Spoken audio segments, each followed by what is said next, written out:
Hello, this is Florence Carmela and James Patrick of the Forum Celebrity Podcast.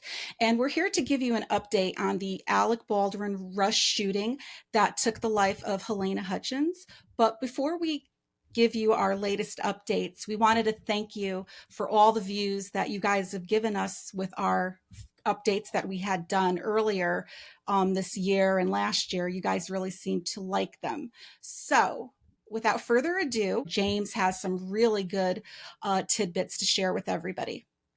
Hi, everyone. Thanks for all of your support. And as many of you know, we're not politically based. We want the truth. That's it. We deal with facts. I personally am not a Alec Baldwin fan in any way, but I want the truth. We want facts. This is why when we do our research, that's what it's based on.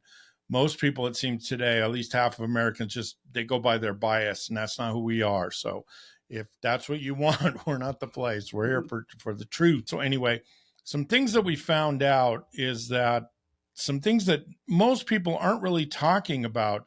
Scott Rasmussen was the guy that was hired to do the Rust, to be the Rust armorer and also help out with the prop master. And he was hired and they blew him off. Now, I've talked to many actors who say there's an old saying in Hollywood, hurry up and wait, because that's what happens is that you could be hired for a job and you'll never hear from them again. I mean, it's just the most ridiculous situations I've ever seen, but he wasn't contacted. So he thought, okay, well, I guess. And in today's world, that's how people communicate. Seems like if you don't hear from me, that means no. Well, you should tell them no.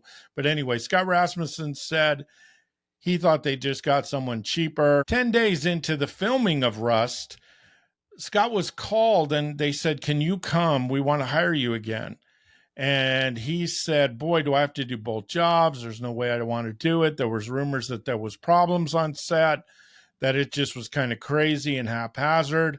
And he declined to do it. So they kept Hannah Reed, the 24-year-old who just got convicted of involuntary manslaughter, as the prop assistant as well as the armorer.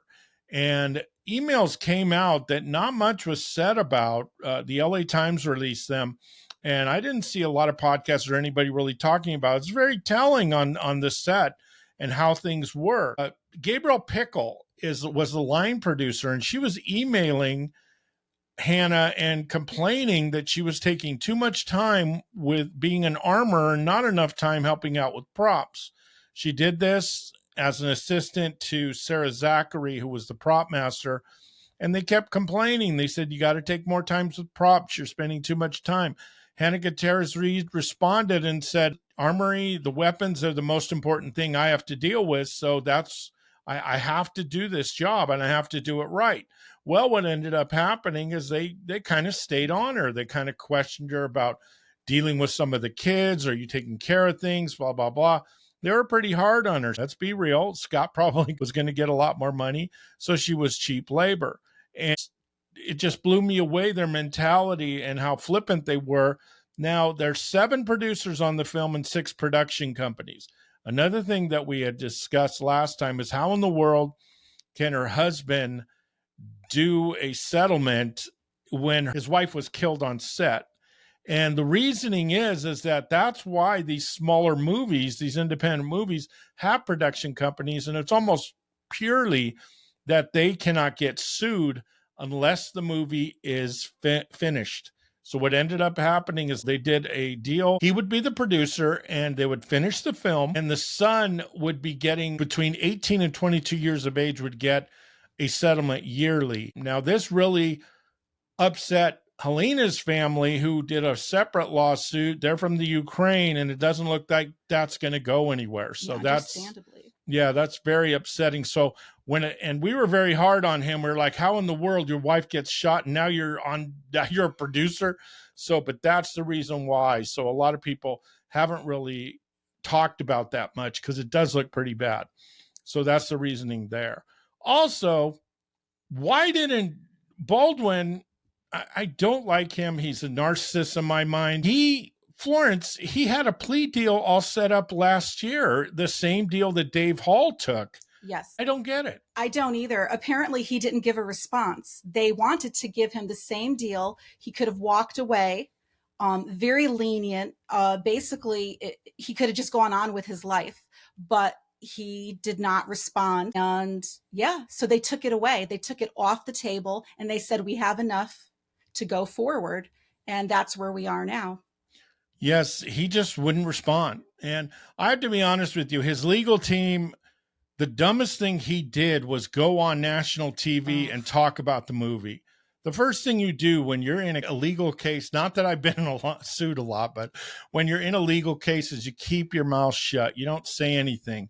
But the thing about narcissistic personalities is they hate being found out. They hate being found to be wrong, can't admit mistakes. And he would bristle whenever they would say, well, why didn't you do that? Oh, why did you pull the trigger? Who said I pulled the trigger? I he never told pulled the trigger. Stephanopoulos that Yeah. on TV. Yeah. So he's doing lies. And of course he pulled the trigger. He didn't want to hurt her. I mean, let's not get No. crazy. He didn't want to hurt her, but he did pull the trigger. So it's just his weirdness and his irresponsibility of not taking care of this. I would have just took a plea deal and you walk away. I think it was mischief. I A forget. misdemeanor, Yeah, something. a misdemeanor, mischief, some sort of thing. Now, another thing that really bothered me a lot is that there was a lot of rumors that there was just flippant stuff going on. They had the the speed of filming was out of control. Everything was, we got to get this done, and a lot of actors and other people, prop masters of other companies have said, and armorers have said, this is the way some of these films are filmed, and it's not hours or days, it's minutes. Literally, they will just go from scene to scene to scene.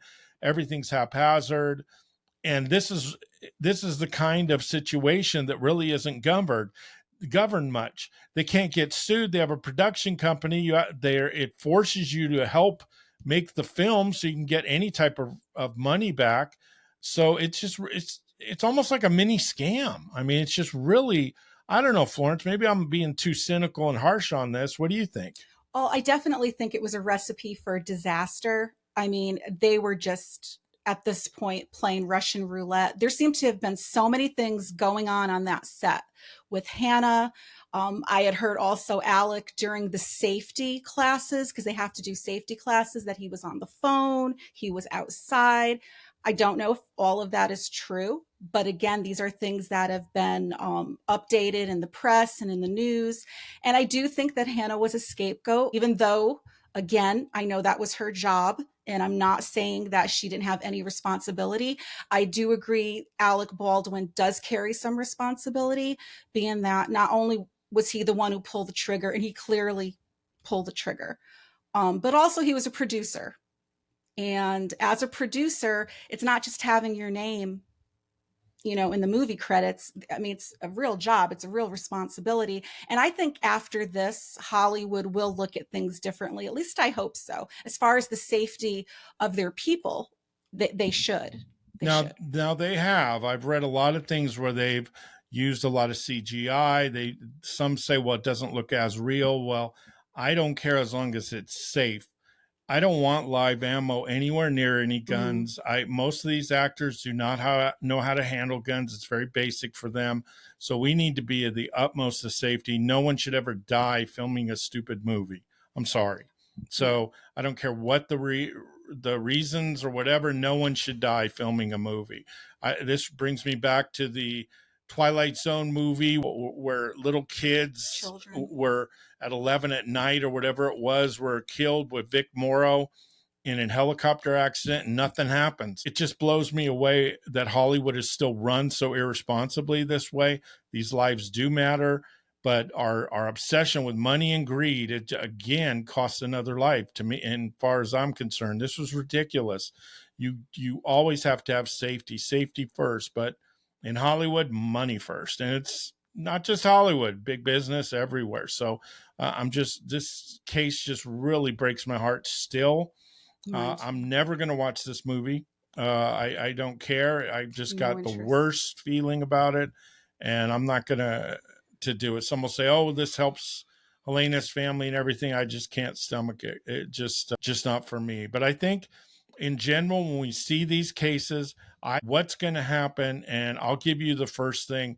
What do you think is going to happen with Alec Baldwin? I don't think he's going to do any jail time. I don't think he's going to prison. I think he probably has the best lawyer money can buy. I think he should have taken the plea deal, but I guess in his mind, if he had taken it, that would be admitting guilt, which, as James said, I don't think he's that type of person. But I don't see him doing jail time. I do think, though, if it's a civil case that comes after this, he will be paying. Yeah, I think money wise, I think that's where they're going to get him. But I don't see him doing jail time. Do you?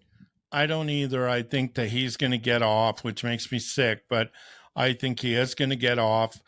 He's just, if I were his lawyers, I would just say, shut up. Let's go to every big time lawyer that I've seen says the best thing to happen to him was getting Hannah Gutierrez-Reed convicted.